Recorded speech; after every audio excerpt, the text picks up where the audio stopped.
Imagine you're adrift in a lifeboat on a strangely warm and steaming sea. Your ship lies wrecked behind you, split not by storm or iceberg, but by a sudden, monstrous upheaval. An island that was not there yesterday. The air crackles with tension, thick with a briny scent older than time itself. The waves no longer move with the wind, but pulse with something deeper, something rhythmic, like the breathing of a leviathan. Ahead, jagged spires of green-black stone thrust out of the water, forming impossible angles and geometries that twist your eyes the longer you stare. You drift toward a structure, no, a temple, colossal and alien, rising from the center of the broken landscape. Its surface glistens with sea slime and glows faintly with an inner luminescence, like some phosphorescent corpse dredged from the trench. And then you see it. A door, massive, cyclopean, sealed by no visible means, and yet it begins to move. A sound follows. Not a scream, not a roar, but a pressure in your skull, like a language you were never meant to hear vibrating through your bones. The door slides aside, and what emerges is more than a monster, more than a god, more than any living thing as you understand it. It is Cthulhu. Its form shifts even as you look, part cephalopod, part dragon, part nightmare, and all of it wrapped in slick, glistening flesh. Wings unfurl like sails of rot, and its eyes do not look at you. They look through you, into your atoms, into your dreams. And at that moment, you truly understand what madness really is.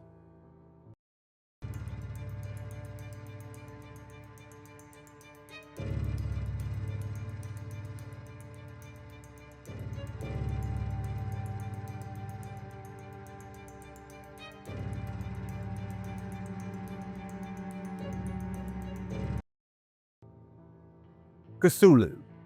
Few names in the canon of horror fiction evoke such immediate, visceral dread. Even fewer have transcended the page to become myth in their own right. But what is Cthulhu really? Is he a monster, a god, a symbol, or something stranger still? First introduced in H.P. Lovecraft's 1926 short story, The Call of Cthulhu, this entity has since become the face of what scholars and fans alike now call the Cthulhu Mythos, a sprawling web of interrelated horrors, alien gods, and forbidden knowledge. Yet, despite its fame, Cthulhu itself remains enigmatic. We know it sleeps beneath the Pacific Ocean in the sunken city of R'lyeh, waiting for a time when the stars are right to rise again. We know it sends dreams to sensitives and madmen, drawing them to its worship. And we know that even a brief glimpse of it, let alone its awakening, can shatter the human mind. But where did this being come from? What is its role in the cosmic tapestry Lovecraft wrote through his stories? And perhaps, most disturbingly, what does it want? To understand Cthulhu is not merely to understand one monster, but to peer into the very heart of Lovecraft's vision. A universe vast, uncaring, and filled with entities for whom humanity is as incidental as bacteria. Because Cthulhu does not simply wait. Cthulhu dreams. And if it awakens, when it awakens, reality itself may not survive the encounter.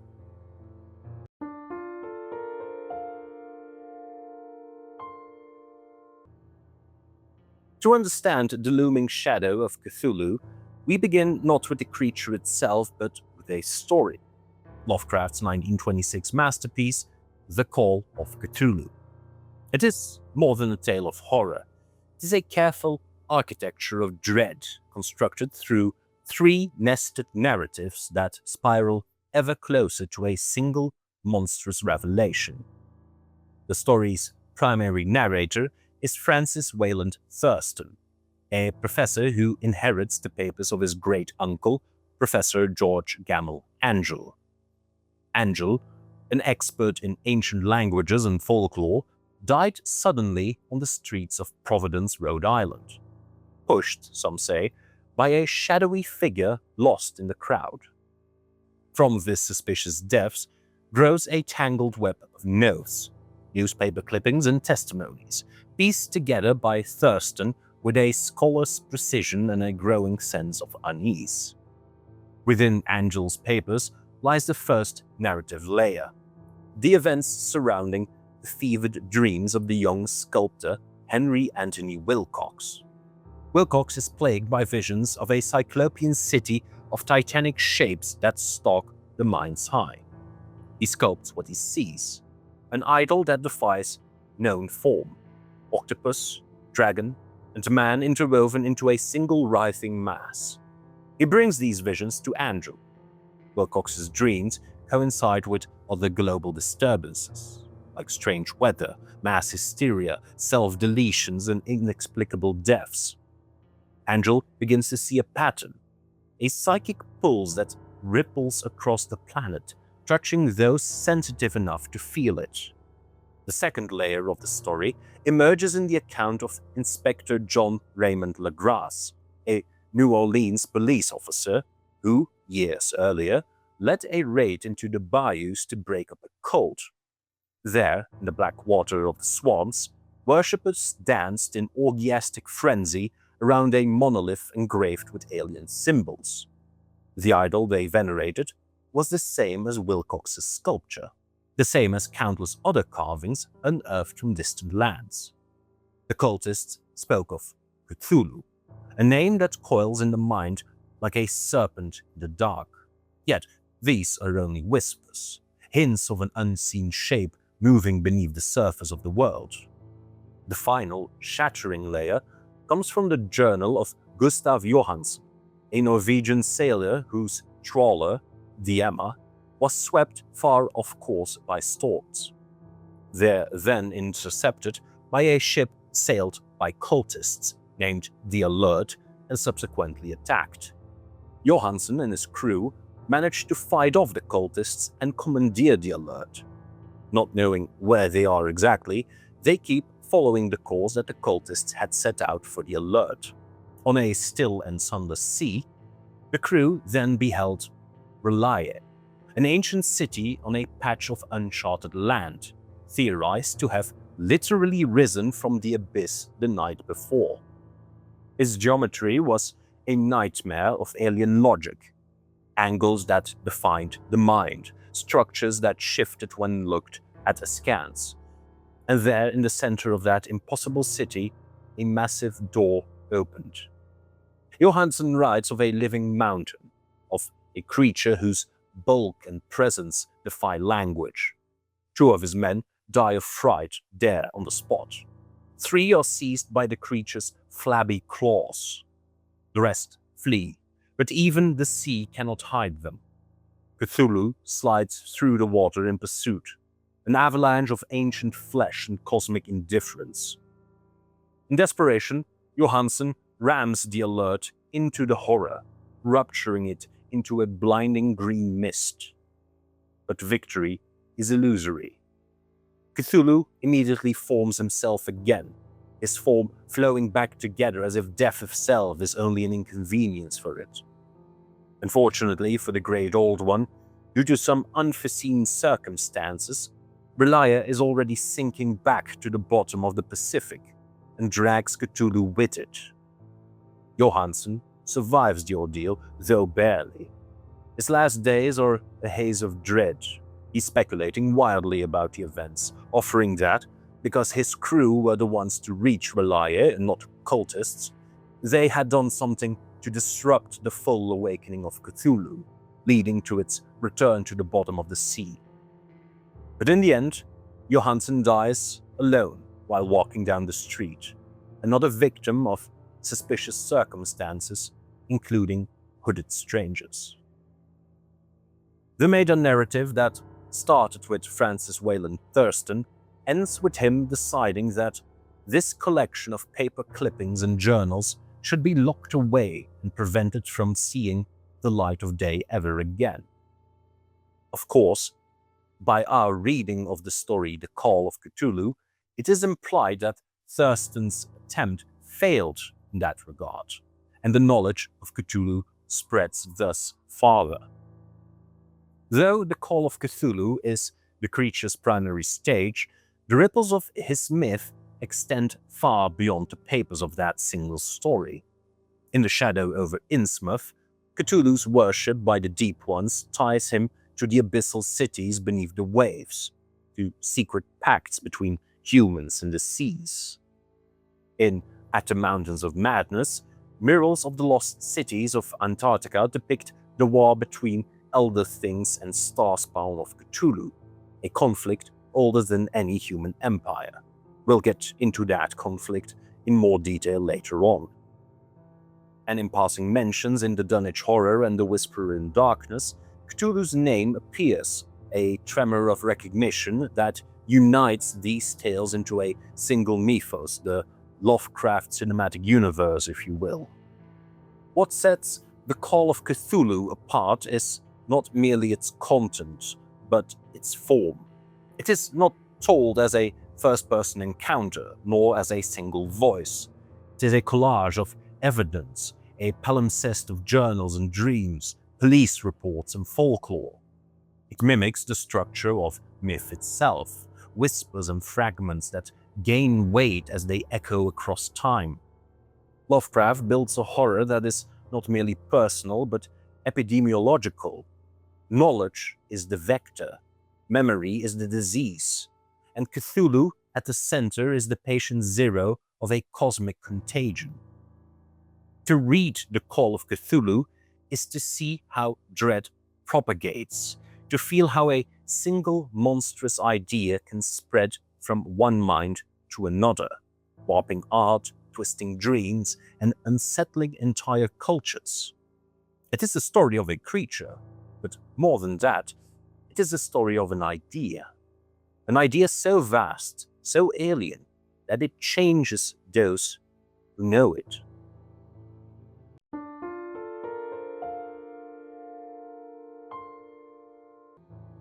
Now, despite being the titular antagonist of The Call of Cthulhu, little to no factual information is given about Cthulhu.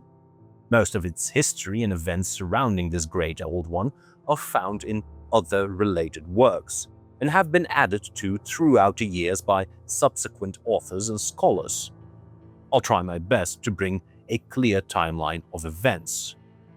Now, before we do that, let me just go on a small tangent here and point out that I'll be using a lot of terms like elder things, great old ones, elder gods, outer gods, deep ones, and many other terms that seemingly refer to the same entities. And while some of these titles might be interchangeable depending on some literary works, most of them are all distinct titles for different types of entities in Lovecraft's mythos. I'll try to point out the differences throughout the video when I talk about any of these to a greater extent. I'll also be using a lot of terms and names that are hard to pronounce or might sound like gibberish to you. That is because they are gibberish for the most part. I'll try and explain some, but for the full picture I suggest you read all of the Mythos-related books and stories, all 200 plus short stories that exist. That way you'll get all the information you'll ever need. Joking, of course. Now, long before humanity emerged, before mammals, reptiles, or even the moon itself had settled into its orbit, the Earth was not empty. It was a battleground, and claimed by many different forces. And Cthulhu was not the first to claim it even. The planet's earliest rulers were the Elder Things. These are barrel-bodied, starfish-limbed beings of immense intellect and alien purpose. Arriving over 1 billion years ago, they seeded the Earth with life, raised cities on land and beneath the sea, and forged a dominion that stretched across the globe. With their advanced bioengineering, they created the first complex organisms, and later, the terrible and powerful Shoggoths, shape-shifting slaves who would one day turn against their creators, but that's a story for another time. Eventually, the Elder Thing's reign was challenged. From the green star Zoth, somewhere far beyond the known cosmos, came a new species, impossibly ancient, mutable, and terrifying in form. The star spawn of Cthulhu, also called the Cthulhi. Though resembling their great leader in outline, a mass of tentacles, wings, claws, and bulk, they were smaller than Cthulhu himself, and utterly alien. Their bodies, composed of a matter unknown to Earth, were not bound by natural laws as we know them. They could warp, reintegrate, and reshape themselves, capable of enduring dismemberment and reforming in moments. They were, in the words of At the Mountains of Madness, another one of Lovecraft's works, a land race of beings shaped like octopi, composed of a substance more remote from our own than even the Elder Thing's biological framework. When they arrived, they did not come in peace. They came to conquer. A war erupted between these two godlike species. A war not of nations or ideologies, but of realities. The Elder Things were masters of biology, and they clashed with the Cthulhi, masters of impossible physics. The battles were vast, cataclysmic, and for a time, the Elder Things were driven back, retreating into the oceans, while the Starspawn claimed the continents for themselves. A peace was eventually brokered, tenuous and strange. And the Elder Things would remain in the deeps, while the Cthulhi and their king would build on dry land. It was during this uneasy era that Cthulhu himself arrived, or perhaps awoke, and raised his house, the capital city of R'lyeh. R'lyeh was not a city in any human sense. Its architecture defied geometry. Angles behaved in ways no mathematics can explain. Its towers leaned inward and outward simultaneously. Walls were convex and concave at the same time. Its doorways could not be mapped in three-dimensional space. It may not even have existed fully in our dimension at all. And at its center, the great priest of the Great Old Ones lay dreaming, radiating his will across the stars. Now, it was at this time of colonization that Cthulhu established contact with early life, seeding visions, dreams, compulsions in every living being. The R'lyehan language was brought to Earth by his kin, etched into the stone of cult idols and whispered by the mad. The first cults may have been born before man even walked upright, carried on through non-human species like the Deep Ones, the Canaians, and even the long-extinct amphibians of Mu, Mu being a lost continent not unlike Atlantis. And then came the fall. R'lyeh sank, but no one knows why. At least Lovecraft offers no definitive answer. In some places, it is suggested a geological cataclysm or sudden tectonic shift swallowed the Pacific crust. Others blame inimical space devils as the Canaians do, perhaps rival cosmic entities or a punishment from the outer gods. Still, others suggest that R'lyeh's fall was not a singular event, but an inevitable consequence of the Starspawn's biology. When the stars became wrong, the Great Old Ones cannot live. And then they retreat in a kind of stasis, a half-death, a dream state. And so R'lyeh was submerged beneath the sea, and all the Starspawn with it. Neither dead nor alive, they entered slumber. Cthulhu himself also withdrew into dreaming. But he was not completely silenced. Even beneath the crushing black of the Pacific abyss, Cthulhu's thoughts radiate outward like deep-sea sonar for the soul. He reaches into the dreams of artists, lunatics, and sensitives. In 1925, during the events of Call of Cthulhu, when a portion of R'lyeh briefly rose to the surface, mass psychic disturbances swept the globe. Self-deletions surged. Sculptors carved statues and artists rendered paintings and drawings they could not explain. Asylums filled with cries in languages long dead or completely alien to human tongue. All this when a city that should not exist briefly reached the surface world when the stars aligned for a split second. And what is perhaps most disturbing, there is evidence that Cthulhu could be summoned again. Not fully, not yet, but partially, despite this celestial alignment not being favorable. There are sightings in Peru and Massachusetts, even beneath underground lakes, that suggest that R'lyeh is not bound to a single space. It may be interdimensional or exist in multiple locations at once. Or perhaps every place is just a thin wall away from R'lyeh, and Cthulhu waits on the other side.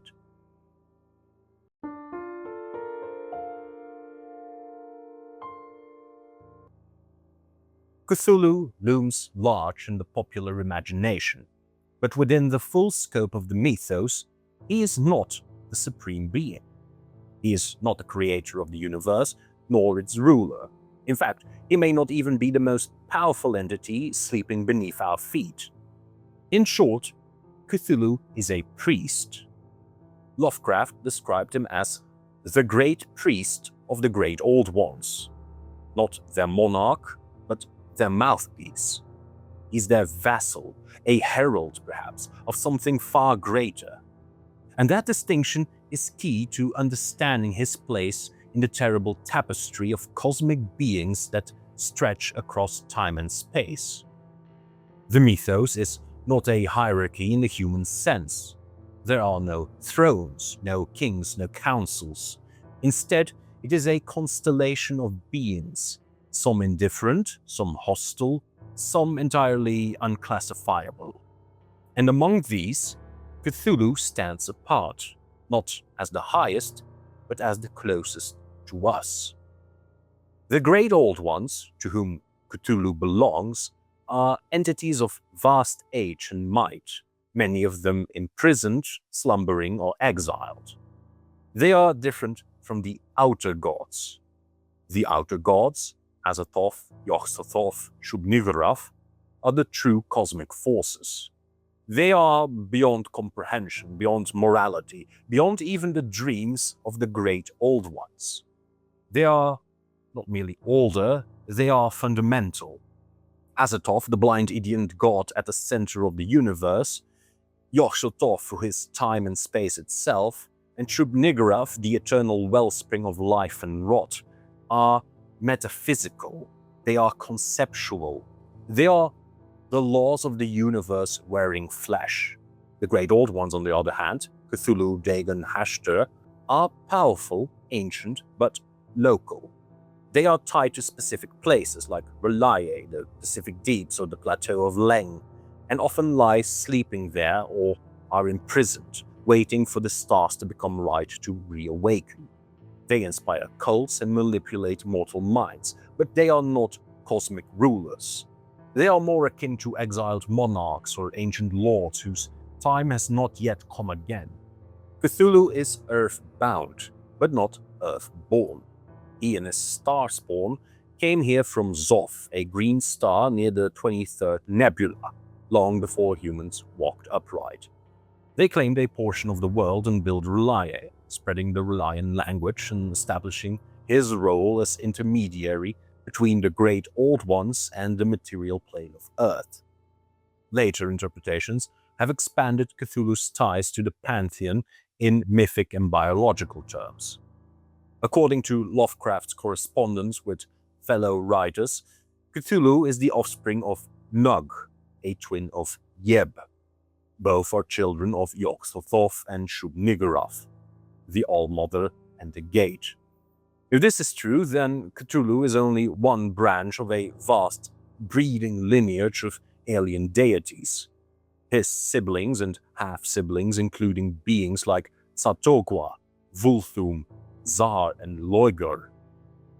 I also want to go on another brief tangent here and point out that Lovecraft himself, in his many letters, trust me, look it up, the man has written letters like no one else, has claimed multiple times that the names of these beings are basically unpronounceable by humans, as we lack the necessary organs to pronounce them, and that all we can do is make a best guess as to what these true names sound like when spoken, as they're just not meant to be formed by human mouths.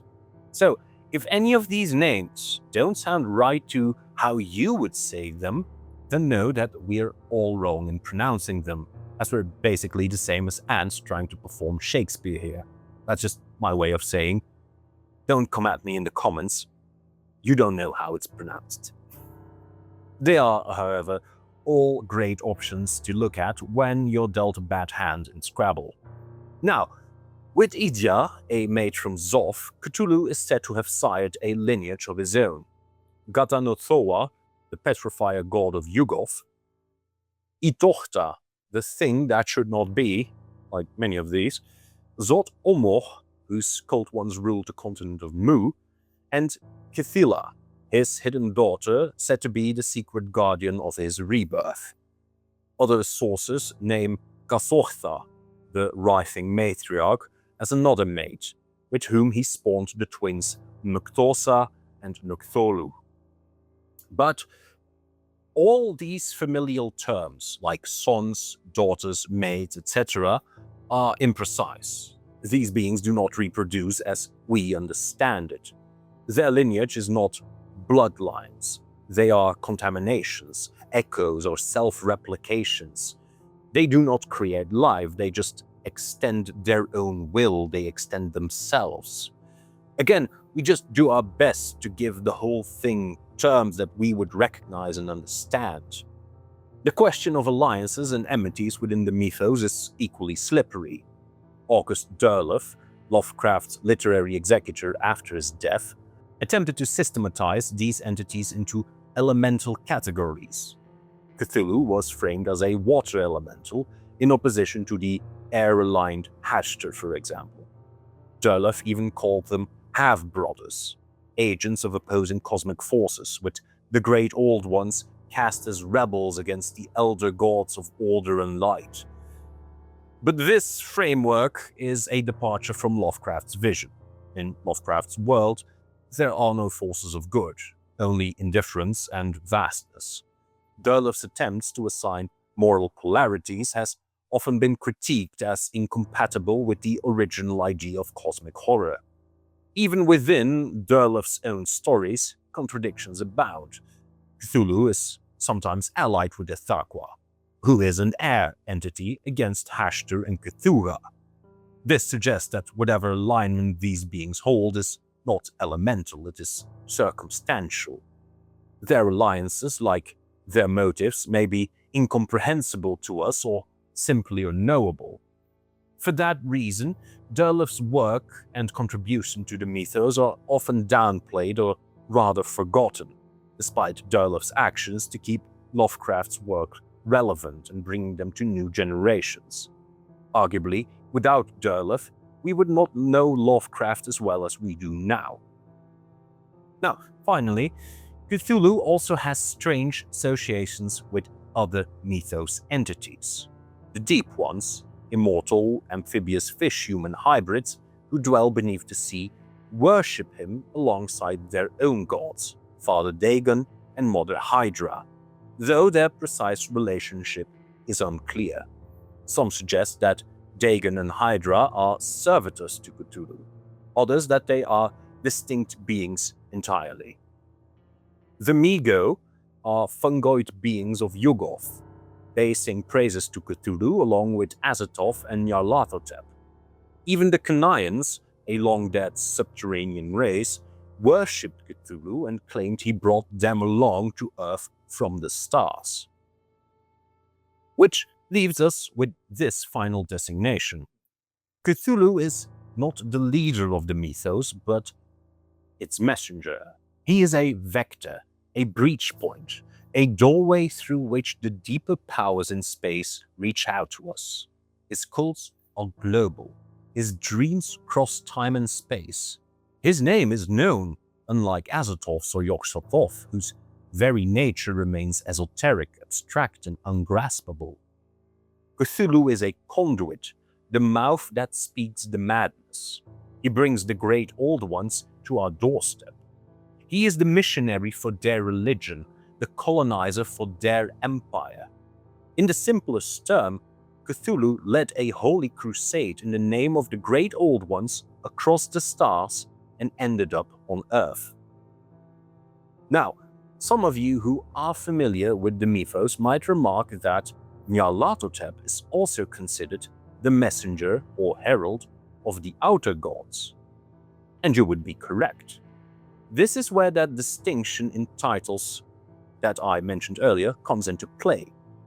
Cthulhu is the messenger and priest of the great old ones, while Nyarlathotep is the messenger and herald for the outer gods.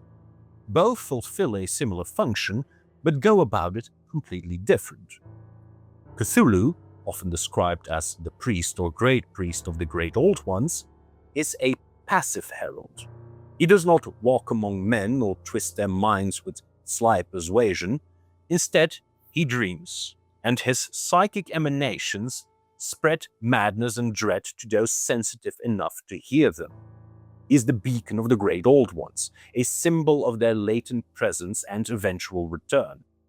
He influences through proximity and presence rather than active manipulation. Now, Nyarlathotep, in contrast, is the crawling chaos. He is the active and calculating messenger of the outer gods. He is their voice and their avatar.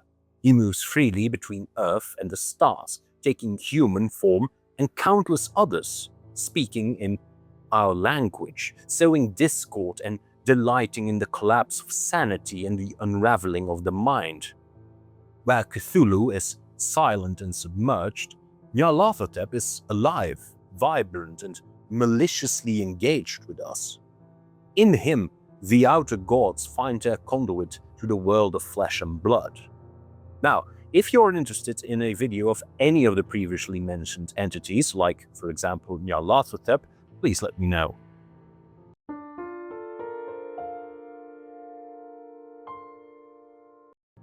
Now, again, after all that, what is Cthulhu really? A fictitious monster in an old story. Yes, but not only that. Cthulhu, more than a single entity in Lovecraft's fiction, has transcended authorship. He is at once a character, a symbol, a mythic archetype, and, perhaps most disturbingly, a kind of conceptual infection. He exists in the imagination of millions who have never read the Call of Cthulhu. His face, tentacled, inhuman, crowned with coiling limbs, is instantly recognizable by anyone. But recognition is not understanding. So, what is he? On a literary level, Cthulhu represents the culmination of cosmic horror, a genre pioneered by Lovecraft that replaces the traditional supernatural with the indifferent, the alien, and the utterly unknowable. Cthulhu is not evil because he breaks moral laws. He is evil because he renders morality completely irrelevant. His appearance is grotesque, but the horror lies deeper. In the revelation that the universe is vast, amoral, and unconcerned with humanity. He is the embodiment of humanity striking a single match in a darkness as vast as space and thinking we've illuminated ourselves with true knowledge. However, we only delude ourselves in the comfort and safety of that light, for we fear that what we can't know or understand. This idea That knowledge itself can be dangerous is one of the defining features of Lovecraft's worldview. Cthulhu is the embodiment of this epistemological terror, or a knowledge hazard, as is more often used these days. To learn of him is to risk transformation.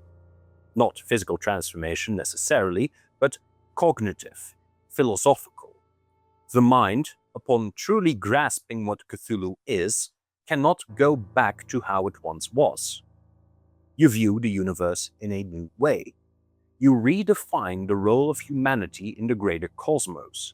You realize how insignificant we all are and how limited our reach and influence actually is. How transient human lives are and how little will be remembered of us by those who are so much greater than us and those who come after us. Hence, the madness induced by creatures like Cthulhu. Yet, Cthulhu also functions as a myth of recurrence.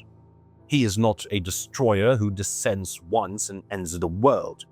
He is a sleeper, a dreamer, a being bound to a cycle of submergence and return. Like ancient flood myths, Ragnarok, or apocalyptic prophecy, Cthulhu reintroduces the concept of inevitable reawakening, a terror not of immediate annihilation but of delayed certainty. The dread is in the waiting. He will come. We just don't know when. Symbolically, Cthulhu had been interpreted in many forms. As a metaphor for subconscious dread, the raw, instinctual part of the mind that civilization suppresses. The cultists who worship him speak of a future where morality collapses, where man becomes wild and ecstatic. In this reading, Cthulhu is the return of the repressed, a Freudian eruption of primordial chaos. As an allegory for a civilizational collapse, the dream of Cthulhu infects those who are most sensitive to change: artists, poets, madmen. It is as if his return is not just a supernatural event, but a cultural inevitability, a symbol of the world unraveling from the inside. He's also a symbol of a mimetic virus, a concept that predates modern terminology but resonates with it perfectly. Cthulhu spreads not by tooth or tentacle, but by idea. The more we speak of him, the more we think of him, the more he exists. He is a meme in the strictest sense of the word. His influence grows through literature, art, dreams. He may not even need to rise physically. If enough people remember him, know about him, fear him, believe in him, that alone may be enough. He's also considered a metaphysical threat, something that undermines our very understanding of space, time, and identity. Relaye and Cthulhu himself do not follow earthly geometry.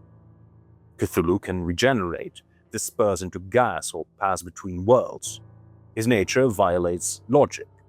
He's not just an alien to our world, he's completely incompatible with it.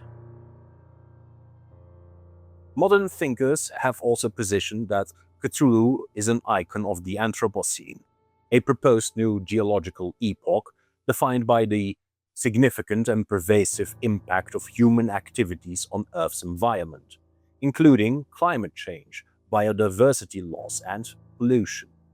He's a drowned god waiting in the oceans we have poisoned, stirred by climate catastrophe and tectonic unease.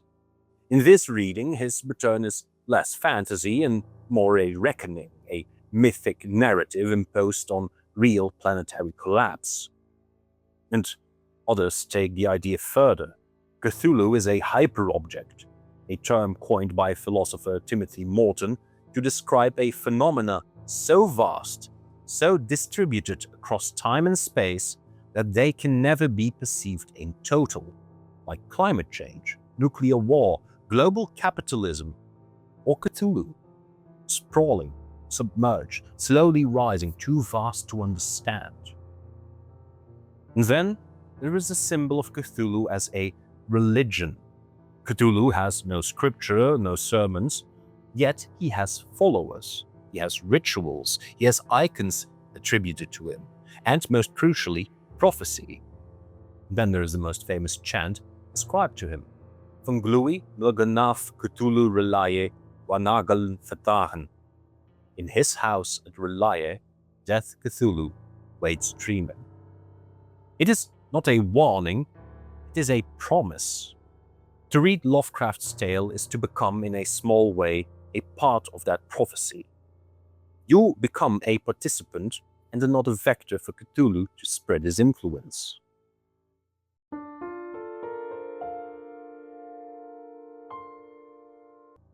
Cthulhu waits, not dead, but dreaming, not gone, but submerged, beneath the ocean, beneath our consciousness, beneath the orderly surface of everything we believe about the world. He does not hunger, he does not rage, he waits, and we are not untouched by that waiting. Across the centuries, there have been whispers, statues, carvings, dreams, cults gathering in swamps and beneath mountains, chanting in a language that was not born of earth. These are not dramatics, these are mechanisms, echoes of a sleeping god sent out into the world like spores on the wind, seeding minds and preparing the soil. The stories tell us that when the stars are right, when Relaye rises, Cthulhu will reawaken. But perhaps that alignment is not celestial. Perhaps it is cultural.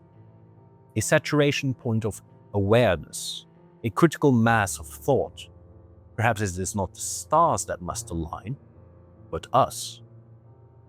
And if so, then something is already stirring. Now, consider the following pattern. In the fictional Mythos, a mad Arab named Abdul al-Hazred writes a book, the Necronomicon. It contains forbidden truths about alien gods. That knowledge spreads. It infects generations of scholars, artists, and cultists. Slowly, the knowledge becomes belief. And belief, so the myth says, gives strength to that which sleeps. Now look again. In reality, a solitary writer, Howard Phillips Lovecraft, pens a strange tale, the Call of Cthulhu. It contains a fiction about an alien god who influences the mind of the sensitive. That story is read, retold, adapted. It spreads art, music, literature, games. The image of Cthulhu grows. The symbol propagates. It multiplies in human thought. In Lovecraft's story, the thing that makes Cthulhu dangerous is knowledge. To know of him is to be vulnerable. To speak his name is to bring him closer. And we have spoken his name, again, again, and again. That chant, Funglui Maglaf Cthulhu Relaye, Wakanagal Fathagan, is no longer locked in crumbling tomes or whispered in isolated jungles. It is now etched on t-shirts, echoed in music, carved into the digital bones of the internet. What began as fiction has become something more potent. A meme, a persistent idea. And ideas, Lovecraft warned us, are not safe.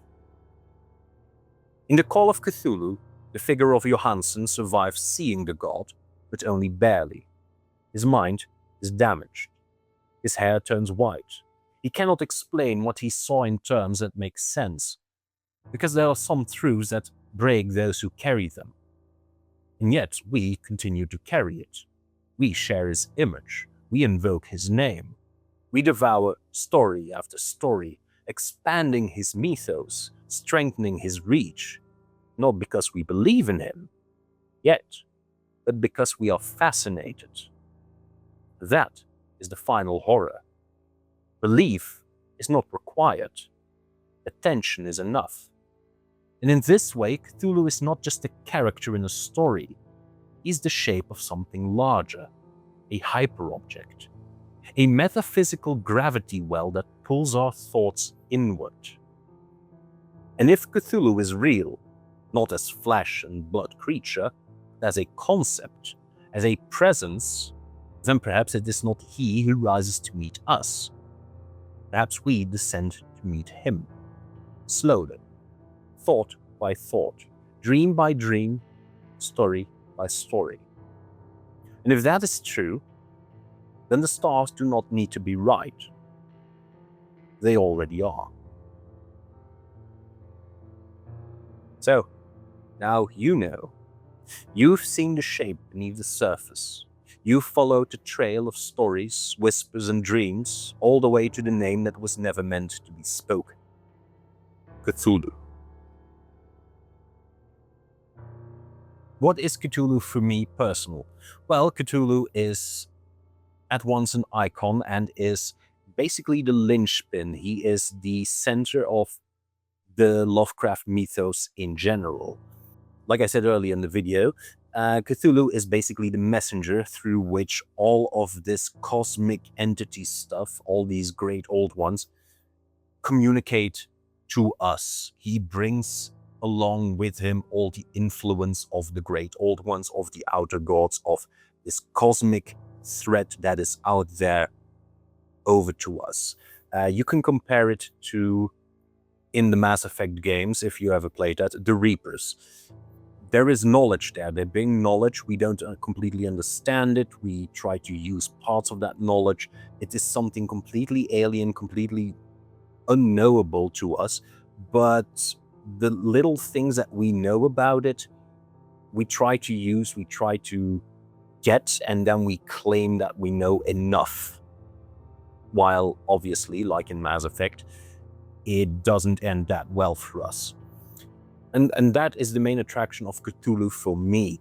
He is this entity that obviously has played a massive role in the past and will play a massive role in the future. And we are just currently living together with him on this immense timeline. Again, I support the idea that he's an hyper object. He is so vast, he is so all-encompassing that we can't understand the full extent of it. Yes, in theory, we know what he is, but in practice, we can't all understand it. We are just a blip on its radar, and just because that thing dreams, sends enough psychic emanations out for us to get the idea of him, to get messages, to start thinking about him, to invent him. And that is, for me, the most amazing part of the Cthulhu story, is the idea that this could be real.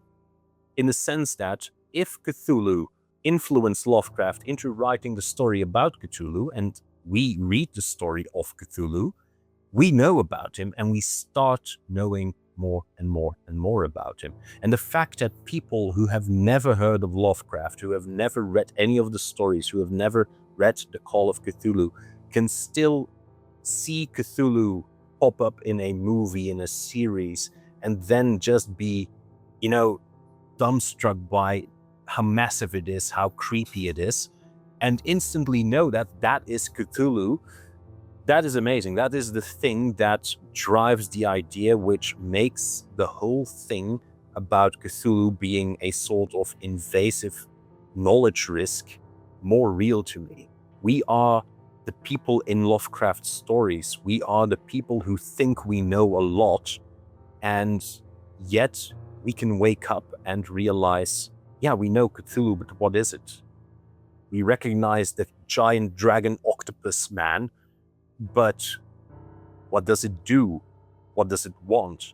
And we don't know what it wants. It is just there. It wants this planet for some reason, and what it wants to do with it, we don't know. The other things, these starfish-shaped creatures, they were bioengineers. They actually created humanity according to Lovecraftian mythos. They were seeding the world with life. They were trying to turn it into a kind of zoo or something and terraforming it. But Cthulhu just came here and wants to spread the gospel of the great old ones, whatever that might be. So that begot what Cthulhu does, or what he wants to do, he already succeeded in, because we know of Cthulhu. And as a thought experiment, that is so creepy to me, because it's this meta-narrative that you can make for yourself. Like, the more we talk about it, the more it spreads and the more power it gains. Even me sharing this theory with you is actually working in Cthulhu's favor according to that theory. And that makes it, like I said, a knowledge hazard, because the moment that you know, you are changed. You are thinking in a different way about Cthulhu. Suddenly you know, oh yeah, there's like cosmic dread out there. The fact that you know about cosmic dread, that you are able to think further away from just Earth and what we know in science, already changes the way you think about things. The moment that you realize how uncaring the universe is, that black holes, that supernovas, that quasars or whatever don't care about us, that there is this cosmic ballet going on around us, and that we're not a part of that. Yes, we are a part of that, but we are no actors in it. Nothing we do will ever change how the cosmos works. And that is what Cthulhu is. Nothing we ever do.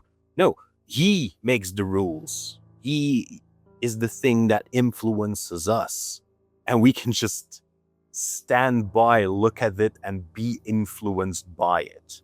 And again, I really like the idea that Cthulhu is just a meme. Like, everyone knows about it, everyone knows what it is. He's a mimetic virus, he spreads, and Cthulhu, the OG meme.